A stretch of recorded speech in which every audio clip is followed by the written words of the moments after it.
આ શિક્ષણની ફરજ મૂળ બંધારણમાં નહોતી.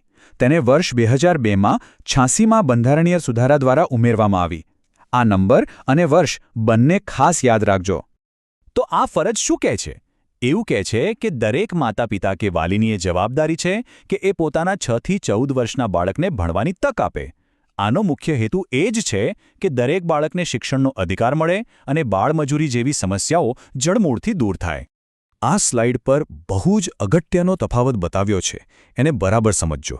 કલમ 51A કે એ માતાપિતાની ફરજ છે અને કલમ 21A એ જ બાળકના શિક્ષણ મેળવવાનો અધિકાર છે. એક બાજુ ફરજ છે તો બીજી બાજુ અધિકાર. આ બંને એકબીજા સાથે જોડાયેલા છે.